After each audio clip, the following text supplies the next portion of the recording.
That was Mitch's for fun. I didn't make it He said there he would- I either. didn't ask But why he pennies couldn't for come. her He said he retirement would have been might fun. want me That would've Yeah. Fortunately, I don't think anybody thought, I was. Or make her retirement trophy just a gigantic gold penny. Someone was gonna call me and say, So why good. aren't you here in Madison? time. I know, he's. Well, they would have charged me. Ted doesn't count in the, Hmm?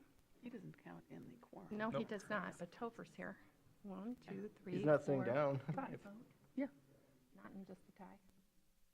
Yeah, you always Okay. vote. No, so it's 5. Mhm. I thought maybe it's 6. No, I have a 9. It's 5. Yep. So we're cool. Mhm. We will be starting in 1 minute.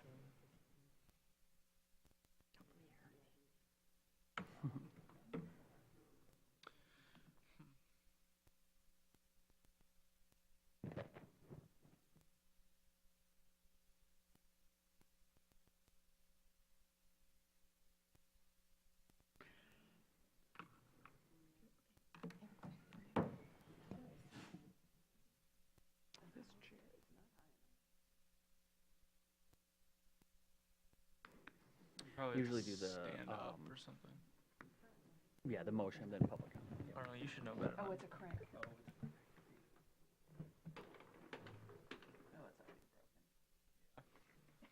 Oh, no, there it go is. figure.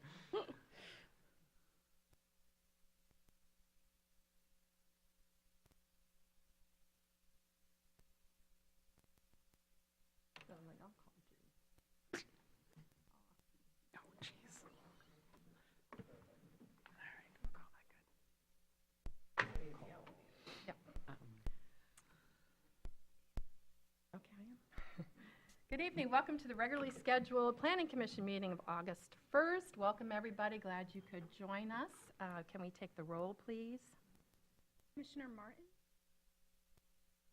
He's over there. He's here. Commissioner Treadwell, Here. He's absent, excused. Here?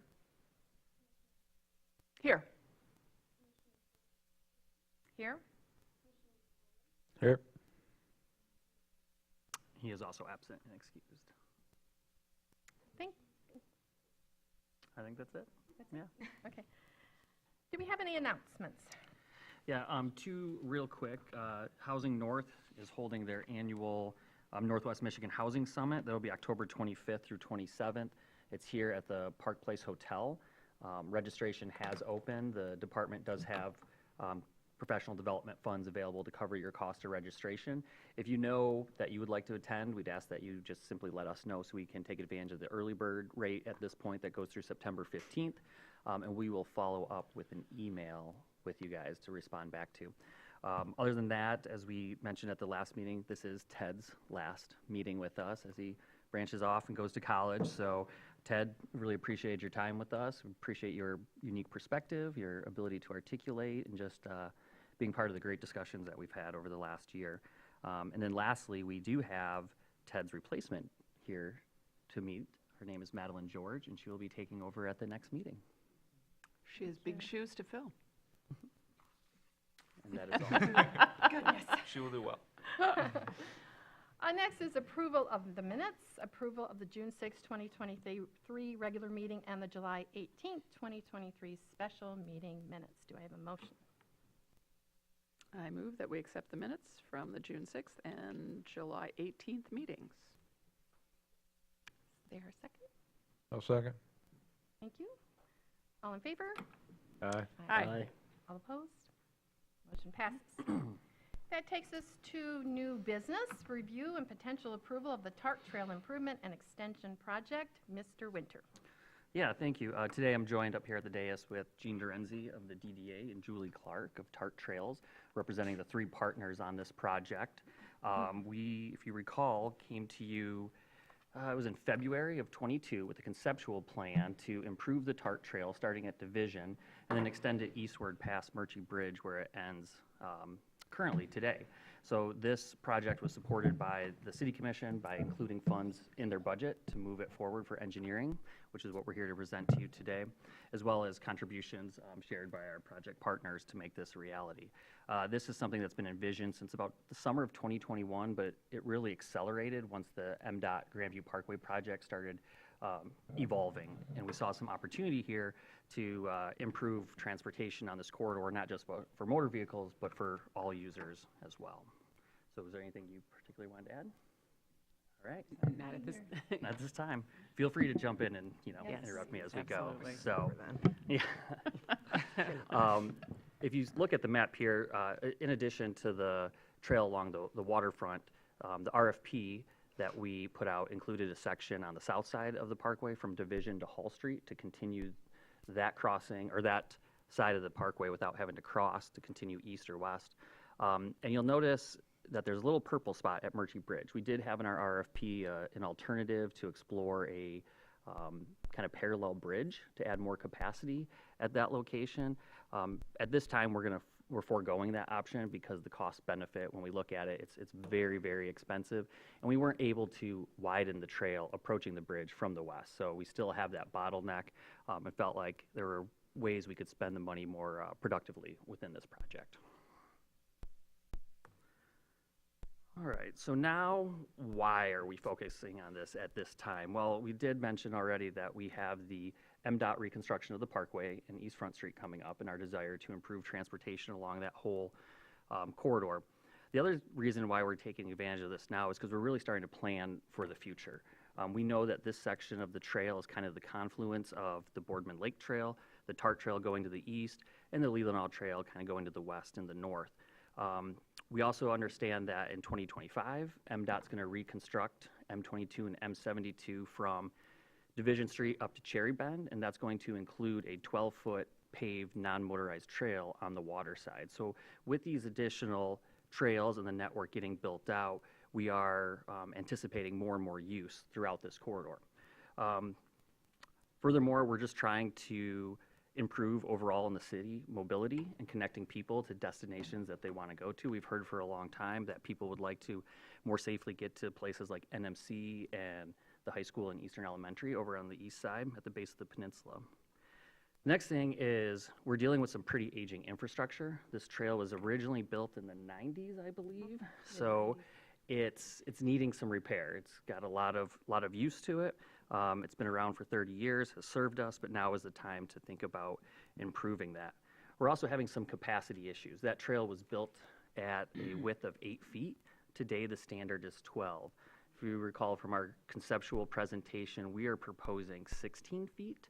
And the reason we landed on that number is because a bike lane, the standard width of a bike lane is typically 5 feet. So we're going to have 2 lanes for bicyclists, 1 in each direction, so that's 10 feet. And the city standard for a sidewalk is 6 feet. So that's how we landed on the 16-foot width. The other thing is, through a lot of this area, we have the trail, especially like by the volleyball courts, really close to the road. And people feel uncomfortable about that. We heard that during the public engagement. And when you get east of Murchie, we have a sidewalk that's really close, as you can see in these images here, that we heard loud and clear from the public that they don't feel real safe using that next to the travel lane. And then lastly, this is supported by the current master plan. It was supported by and recommended by the Bayfront Plan back in 2010. And in the draft Mobility Action Plan, we see this connection as well.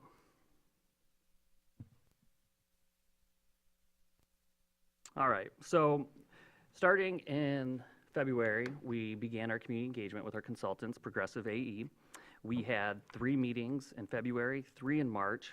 We did a follow-up one in May, numerous one-on-one conversations that took place over that time period, and TART even hosted a corridor walk on Peninsula Drive with the neighbors to hear from them more directly.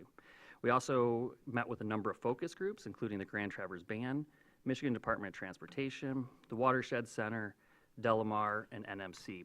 And through this process, we were able to establish the community's values related to this project. Primarily, they were safety, accessibility, and connections. So that's what we kind of focused our design around. So the trail is essentially, at this point, existing as 5 sections. So the first section is from Murchie Bridge through the senior center. We had heard quite a bit from people that their priority was extending the trail east rather than improving what's already there. So that's where we kind of focused. Plus, we see an opportunity here. This is a place where when MDOT reconstructs the portion of East Front in 2024, they're going to have a sidewalk right up against the curb line, so even closer than the sidewalk is today. And in order to better address this, we're proposing this trail be pulled off of that curb line. We'll be working with property owners on easements, and that they forego that sidewalk and instead plant street trees along there like a typical tree lawn to kind of soften the corridor and help with traffic calming. We feel like this is a win for everyone in that regard. Not to mention that the senior center is also supposed to begin construction next year. Bids on that project are due Friday, so this would provide a connection for our citizens to that new facility there.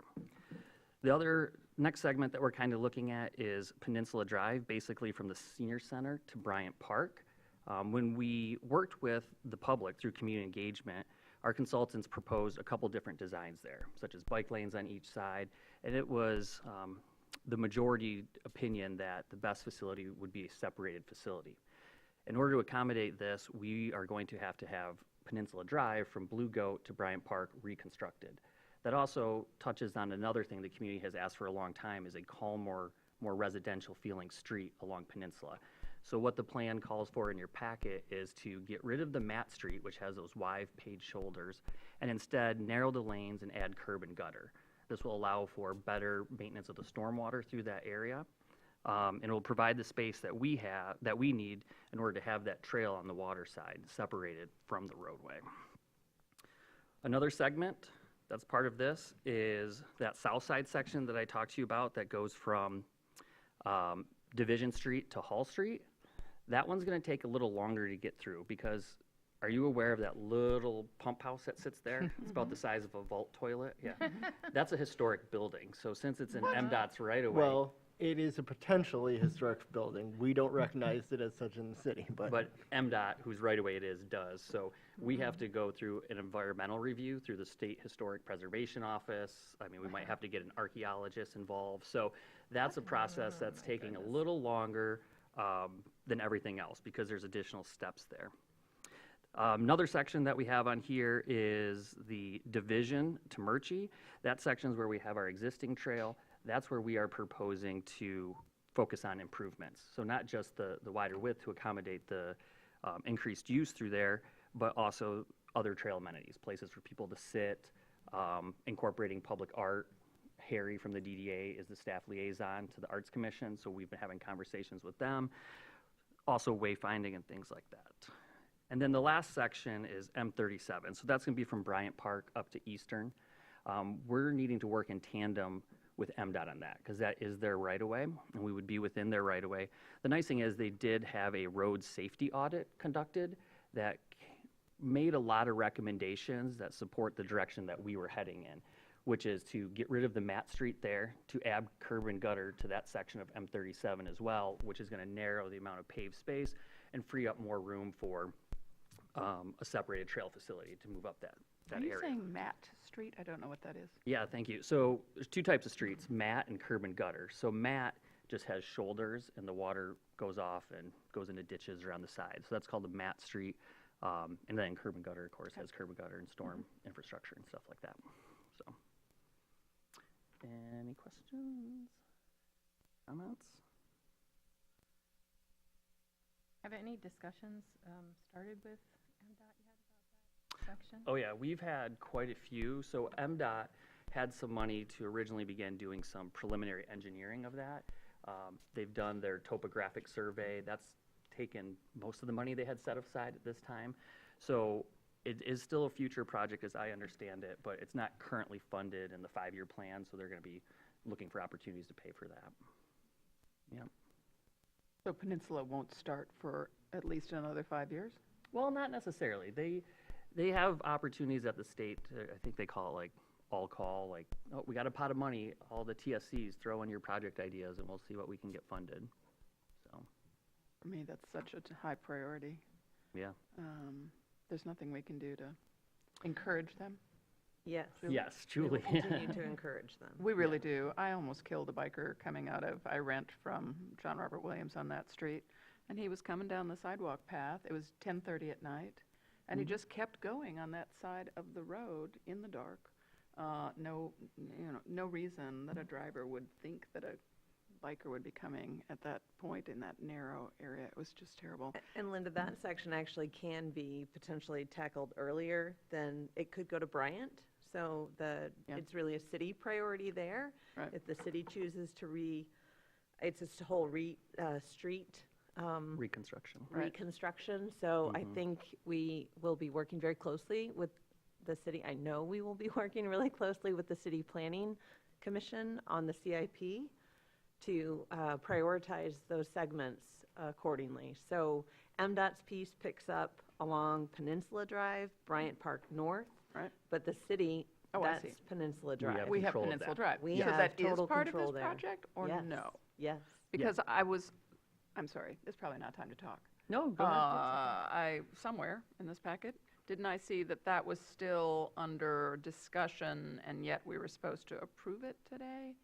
Can you explain that? So I think you're thinking of the part from Bryant Park north to Eastern. Did That's I the did I part- read it wrong? I think so, yeah. Okay. That's the part where we're still working with MDOT, and we're only at about 30% engineering there, because there's a lot of unknowns of their roadway and Okay, things of that so nature. But our portion of our Peninsula portion Drive, is it included in is this, from- and it is designed. Yes, and that's from Blue Goat to Bryant Park. That's what I wanted to including the know. design of the reconstruction of the street as well. Okay. Yep. But the actual building of the reconstruction of the street won't happen for years. Not necessarily, because that portion from Blue Goat to Bryant Park, that's the city's right of way. So we're not beholden to MDOT like Okay. that other section.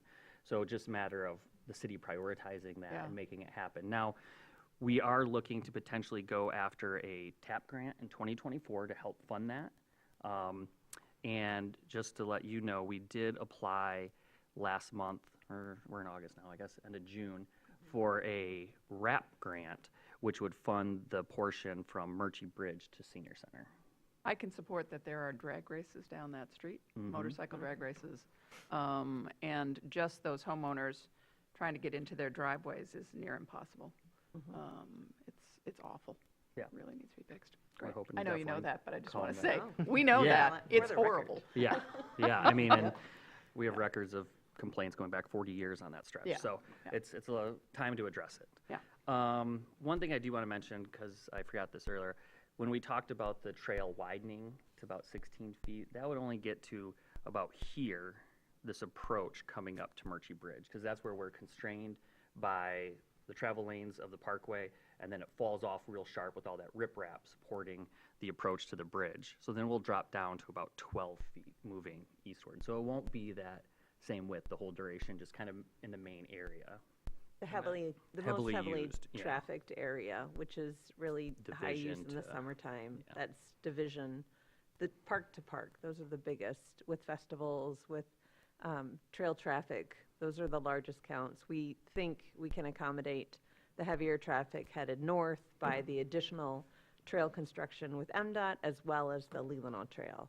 So you'll have, let's call them escape valves, if you will, ways to sort of Lead off. Yep, and the same as we had east, you have one major corridor along the water, and then you also have the TART, which stays there, and we'll have a much better connection at the East Front Street intersection, which will all be redone as part of the Parkway project. So you'll have many more exit and entry ramps from the trail. The whole point that we wanted to achieve, because MDOT was doing their work on the parkway, was how to make it a better parkway, how to make a better experience to connect our residents to the assets along that bayfront. And is there any concern, I'm sorry, did I just cut you off? Is there any concern about, traffic management going from 12 to 16 if the bikes are used to having their two-way and can you talk about that? Yeah, I mean, we've been having a lot of conversations on some of the design elements to make people aware of that. I mean, signage will be an important part of it.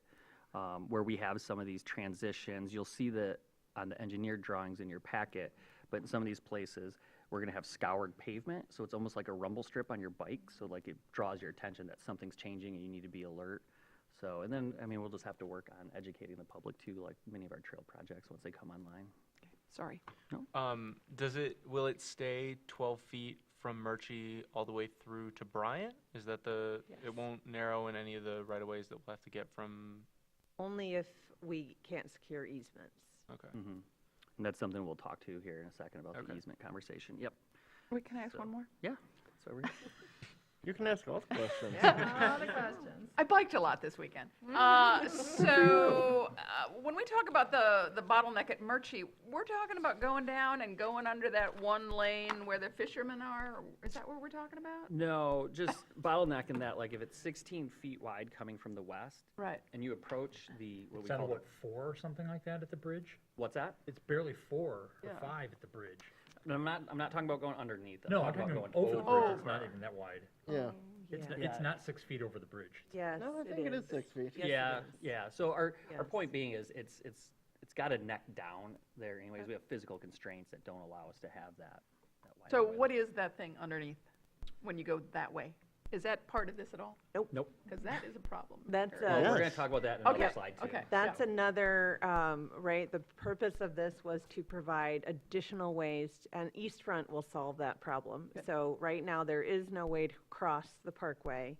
The reconstruction of that intersection, which Sean will bring up I think Oh, a we better won't need way to do that. to talk about it. That will get you off of Murchie, so you don't have to go under if you don't want to go under. It'll That will still be remain available. legal to go underneath it, but Absolutely, yes, and So it what- should be. So what have we continue to be improved. sacrificed in this purple area that is not cost-effective? What did we want that we're not getting?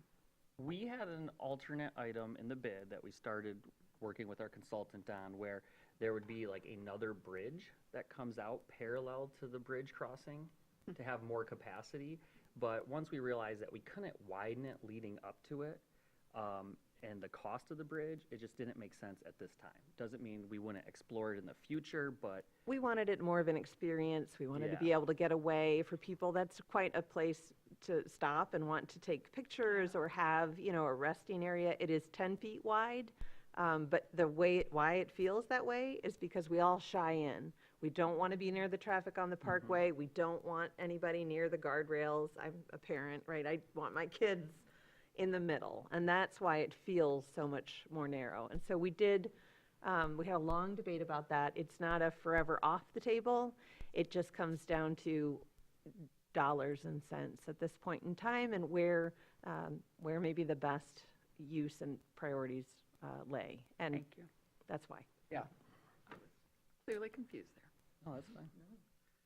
All right, so next we'll just talk a little bit about some design features that we've incorporated into this. So the large picture on the right is a similar concept of what we've proposed here. And so that's called the DeQuindre cut in Detroit. However, this one is approximately 20 feet wide, so we would be narrower than what you see there. But it gives you the feel of how you have two separated bike lanes adjacent to a area for pedestrians.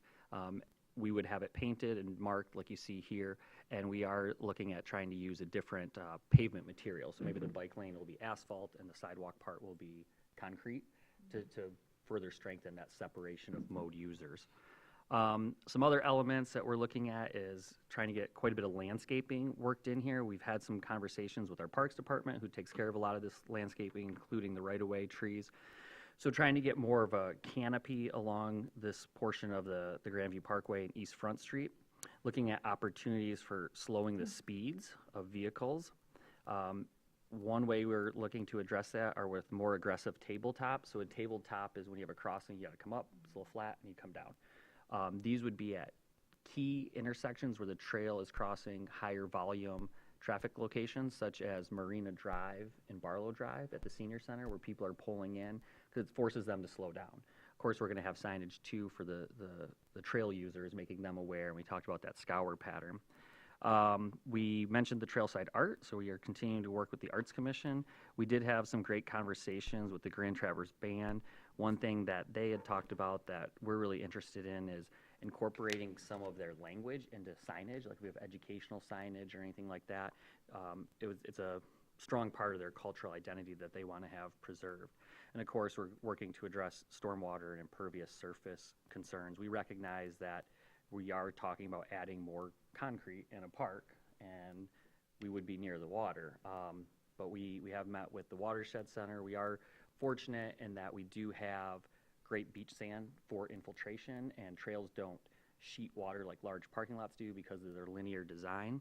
But it is something that we're cognizant of, and it was part of the whole design conversations early on, because we didn't want to be too close to the water, but we don't want to be too close to the road. We don't want to take up too much valuable, useful open space in the park. So how can we try to benefit all these things at one time? So with that, any other amenity items? The one, I just want to point out, if anybody's curious why you see a car in a trail. Yeah. There's one place, and Sean will get to that, I believe. Next. Yep. Which is the Delamar. So the reason you see that rendering is because that's the hatched cross red area there. And the idea is work with a partner to use existing paved surfaces that they need for their operations, but it provides a much better transportation route, and I would say recreational as well. Frankly, if you ever use the trail, it's the way you use it today. There's a well-worn goat path where we duck into the Delamar parking lot and go through to get around. So we have been working now for a couple of years, maybe 2 years. I mean, with maybe Delamar? With Delamar? it might be 2 years. Could be. Just having We- conversations. Yeah. But the see if they were conversations are open. much more in the past, I would say, 4 months. Yeah. And going very well. And hoping that we can do a shared approach to be able to achieve this recreational trail. So the idea would be to use those design elements that Sean spoke of, whether it's scoring of pavement, additional landscaping to soften edges, and to share the space. So Sean can talk about sort of what is being proposed. I'm going to steal his thunder and say, no matter what happens, there will be improved trail connections to east, and then proposed farther east, to East Front and Parkway, I should clarify. And as part of those discussions, I know we have tentative renderings, but is there any drive to preserve the current sidewalk that exists there and as, I guess, another parallel route that, yes, it would be closer to the road, but it exists? And has Delamar expressed a desire to maintain their current landscaping, or would they want to, rip out 5 feet that's currently landscaped and convert that to a wider trail and shift it over? Nope. No, they made it pretty clear early on that they do value, if you look up here, their arborvitae that they have put in, because it screens their back-of-house operations, which is not the most attractive. It's where they have their trash and their delivery loads and stuff like that. So what we've worked with, and there's much greater detail in your packet on this, but the trail would essentially come down. If you're familiar with this area, there's a good drop in grade. In fact, there's a retaining wall right there that makes it a little difficult. But And it's part of why the trail is so narrow right there. yeah, exactly. And so we would come down and we would, we're working with them still to have parallel parking right here, because they'd be losing all these parking spaces. The benefit of that is when cars are parked there, that's added protection to the trail users, because that creates a barrier. So when the trail comes down to here, though, this is where we really have a pinch point. So this is the footprint of the existing building. Right here is about where that grade drops off. So this is where we would have to share that space with the motor vehicles. Again, it's not like the entrance space where people are pulling in constantly. It's a lot of service drives, employees park back there and things like that. We do have some examples here in town where non-motorized users and vehicles share a space. I mean, besides Garland Street, which is probably the most obvious one. But in front of the library in NMC, and the Haggerty Center, it has that big pedestrian promenade that goes to the front entrance. And what they've done is they've used bricks there to point out that, hey, like, this is a different spot, draw your attention to it. Those are the type of design techniques that we're working to incorporate in this location. Now, because of the grade, when you come off the bridge, you will see in your packet that a sidewalk does come up to here, so that you can go ahead and cross at the intersection if that is your intent. Likewise, if you're coming from this side, We have a sidewalk that's going to come this way, and once you get past the arbs, it'll connect you back to the trail system. So that even though we have that grade and that landscaping there, you will still have access to this much improved intersection, which will have 12-foot wide crosswalks, which we don't have today, no ability to cross there unless you go and get scared by pigeons under the bridge, which is my favorite. So, Having those crosswalks will make such a That's difference. fantastic. Oh, my God. yeah, and not having that slip lane heading Yeah. to the west. That's People just do unfettered. benefit. cross there largely if they don't know that you can go under the bridge, but Mhm. I've seen people try to cross there with like their kids and their Yep. dogs, Yeah. and Like they're no. standing in that Yeah. tiny little median as No cars way. race by them. Yeah. And It's a the scary urge to place. roll down my window and yell that there's a bridge is. It's strong. Yeah, and that's a huge benefit of this project to the downtown, we feel, is that this creates such better connectivity downtown than we've ever had before in this location. And Mitch, to clarify, so if we are able to, successfully achieve the shared vision with Delamar on our proposed design, you can see it continues and goes off to Sunset Park there.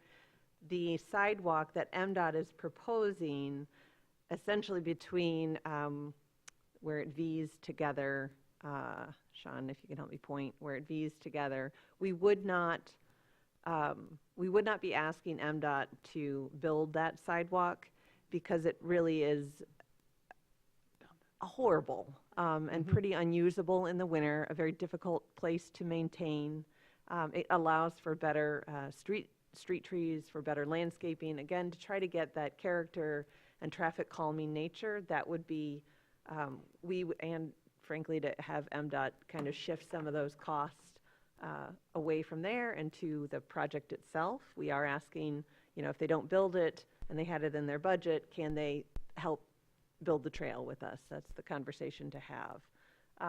So we would not be asking farther east, all along, sort of smushed within the right-of-way. yeah, because like on this, I can see the yellow of a sidewalk extending essentially all the Yep. way to the entrance, but I can find on other ones that it takes a little hook inward. Yep, that's Right in the right. corner. So if Delamar comes through, and it's, we all, again, meet those shared values, you would not see MDOT, we would not ask MDOT to build that sidewalk squished in the right-of-way to the driveway, or anywhere else between Senior Center and Sunset. And that would also free up some other things that we're trying to address with the MDOT Parkway project, and that is placement of streetlights and hydrants and stuff like that, keeping them within the right-of-way because it is very, very tight there. Even that sidewalk that MDOT is proposing to put in is only going to be 5 feet wide, not our city standard 6. And again, it's right up against the curb.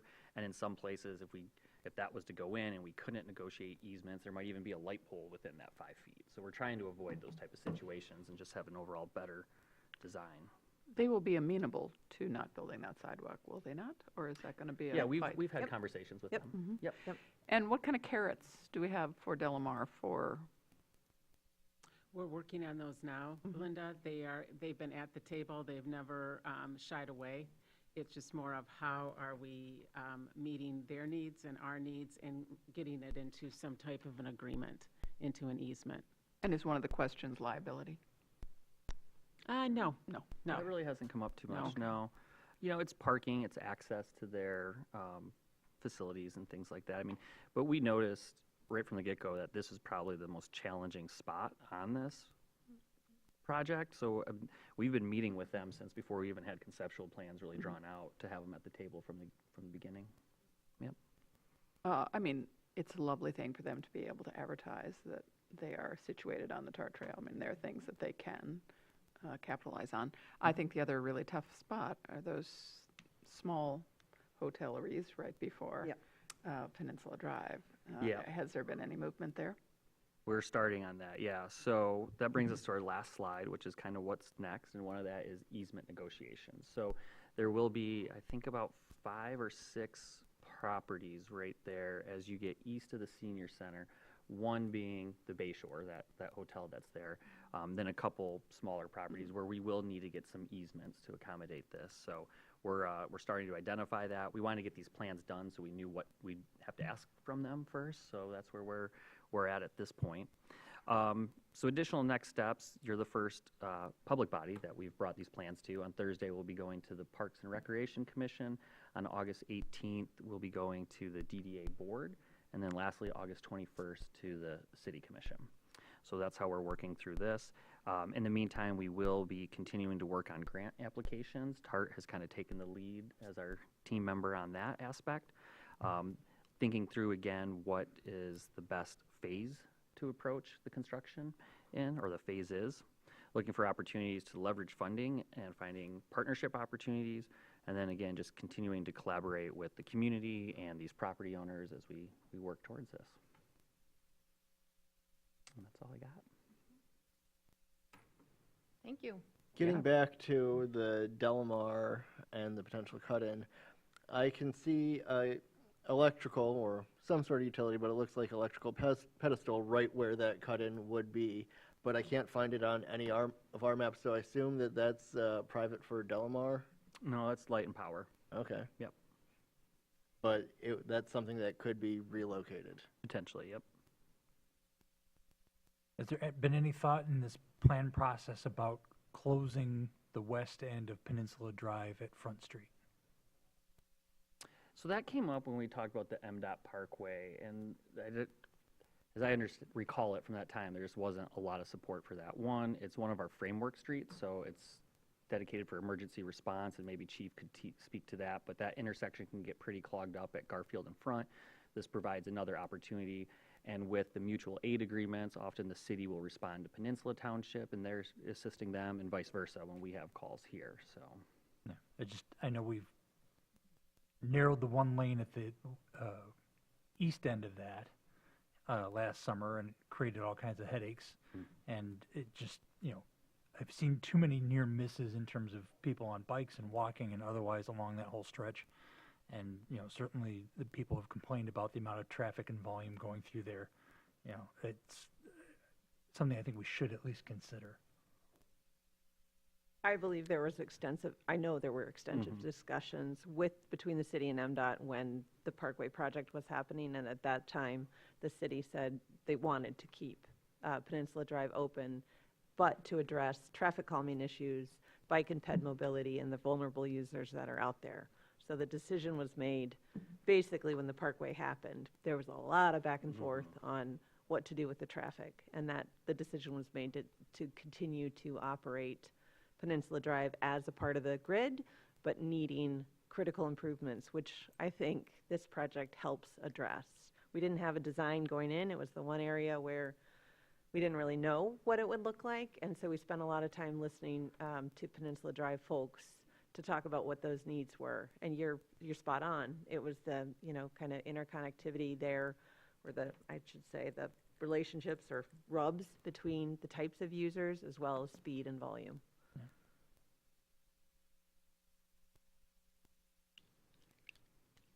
Any other commissioners have any questions or things to say? Yeah, so today we're asking for your approval, because as the Planning Commission under the Planning Enabling Act, any new street, public way, park, thing like that, needs to be approved by the Planning Commission, specifically with it being consistent in the location, character, and extent with the master plan. We also noted in our staff report that this is consistent with a sub-area plan that we have, which is the Bayfront Plan from 2010. So as staff reviewed this, we did feel that it was consistent. Do you have anything you would like to say? We have been a partner on this, and as Julie identified, the importance of getting the mobility piece along with the MDOT and working with that design and getting a better mobility component has been really important. And this meets, as Sean has identified, that the master plan, and when we're looking at the mobility plan as well, it really connects everything together, and excited about the next phases of this. And the public outreach, when you look at the values of the community and the strategies of the City Commission as well, it fits with this. And I'm really pleased with how we've come up with the design and meets the standards and going to the next level of meeting the mobility standards of our community. So before we open up for public comment, I would like to just have a motion and a second. I'd like to move that we approve the Tart Trail Improvement and Extension Project as being consistent with the master plan and the Traverse City Bayfront 2010 plan in terms of location, character, and extent. Second. Second. Now open it up for public comment. If anybody has any public comment to make, please come to the podium, give us your name and address. Yep, we'll do 5 minutes. 5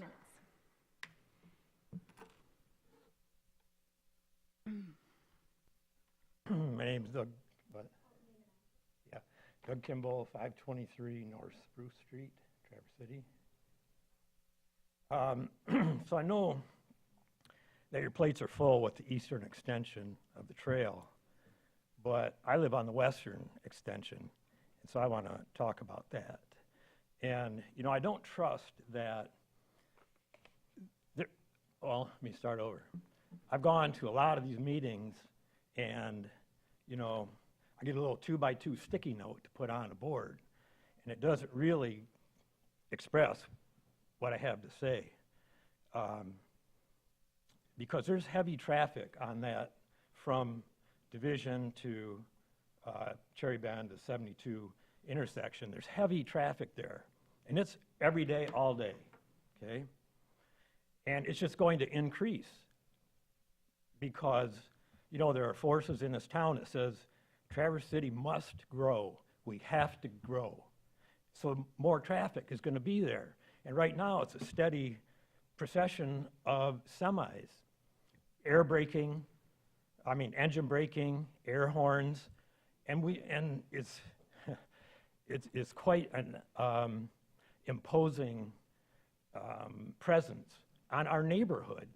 So if the plan is, like it was, if the plan is to bring it closer to our neighborhood, bring 4 lanes of heavy traffic closer to our neighborhood for the benefit of some tourists a couple months of the year by the water, well, for us, for the people who live there, it's 24/7, 365 forever.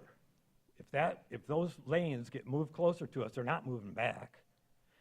So I know I'm getting ahead of it. You know, I'm talking about the western extension, but I wanna start it and have you think about it and consider us, you know, the neighborhood that's going to be affected by 4 lanes of traffic if it comes that way.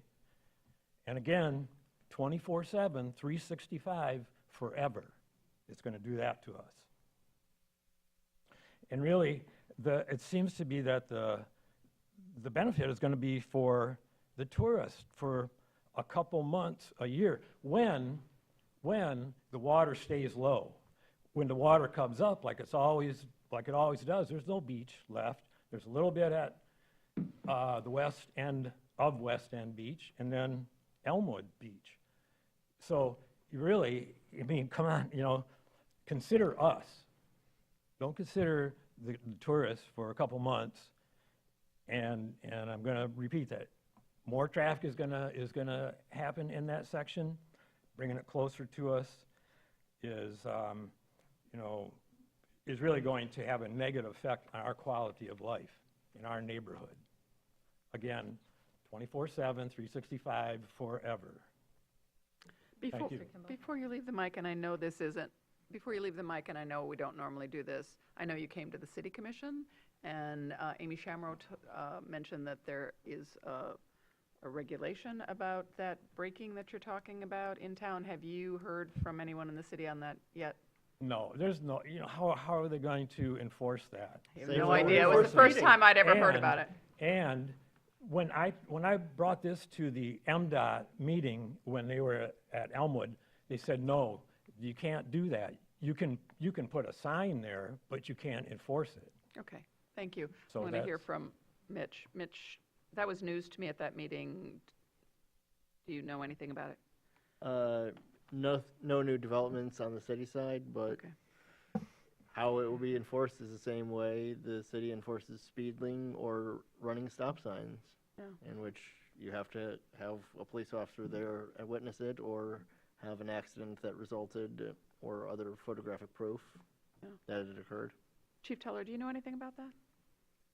I didn't even know what the words were. Air braking? What is No, it? it's what's, slang term is a jake brake. What happens is the diesel trucks carrying that heavy weight, when they come down a grade, if you've ever traveled in the mountains of our country, it's common. The exhaust valve closes on the cylinder head, so they use the back pressure of the engine to help slow the vehicle down without having to use their brakes.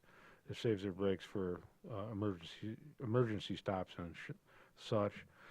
That same process is engaged when they're traveling across level ground, and maybe they've got 20, 30, 40 miles to go with tons of gravel in the back, and they're trying to save their brakes, so they'll use their engine brake when they can. That's what I can report. But, but here, it's from the M72 intersection to Division Street. They're Sure. using engine brakes. Sure, they're going 35 or 40, and then they see a stop sign, and they're using their engine to slow down. I'm Yeah. just illustrating what happens. Yeah, yeah, I'm yeah. not supporting it or I anything. just wanted to pursue it at the city level because I know it came up for Mr. Kimball, right? And I just didn't know if, I knew nothing about it. I wondered if anybody else did. And Okay. Thank you, I'll Mr. just- Kimball. I'll just- We're not supposed to have a conversation, so Yes, I'm thank you, sorry. Mr. I Kimball. started that, but I I just just one more wondered. time invite everybody to our house, 523 North Spruce Street, and you can experience this for yourself. Yep. Engine braking, air horns, and not a ton of use of that trail.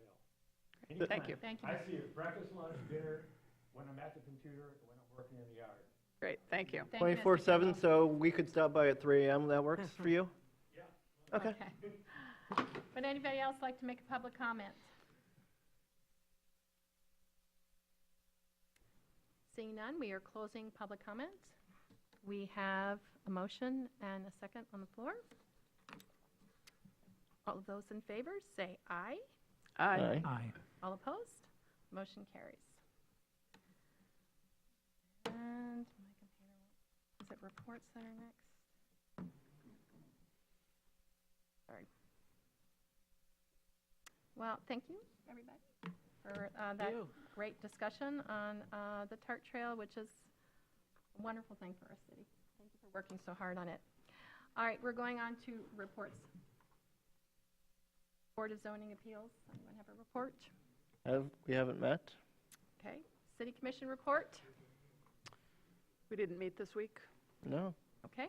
Master Plan Leadership Team, meeting this week? No, Mobility Action Plan Leadership Team meets tomorrow. Master Plan Leadership Oh, it's Team is August. the 16th, I believe. Oh, okay, so that's not meeting.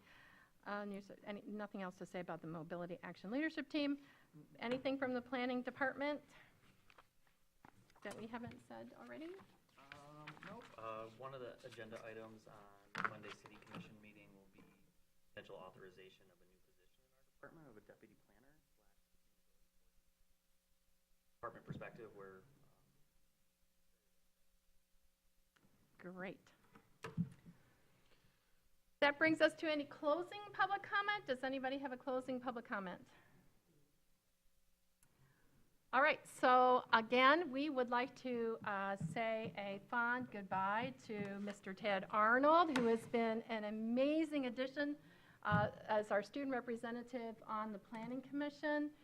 Ted, you are an incredibly articulate young man, very intelligent, and I know I admire when you can sit here in front of a room full of people and give your opinion so eloquently. It's really quite amazing. And what you added to the housing discussion about young people and what they go through in staying here and wanting to come back here really touched us deeply and really added a lot to that discussion. So thank you so much. Madeline, we welcome you. And the one thing I want to say to both of you is I know how busy the second half of high school is with keeping your grades up, looking at colleges, going on college visits, filling out all kinds of forms. It's a really busy time in life. And the fact that you think that serving on a government board is important and that you are willing to take that precious time to do it is awe-inspiring. It gives us hope for the future. So thank you so very much to both of you.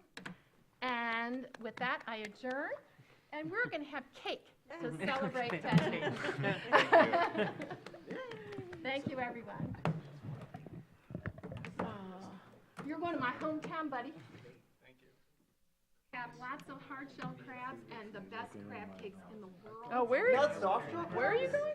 These are soft shell, but Maryland area.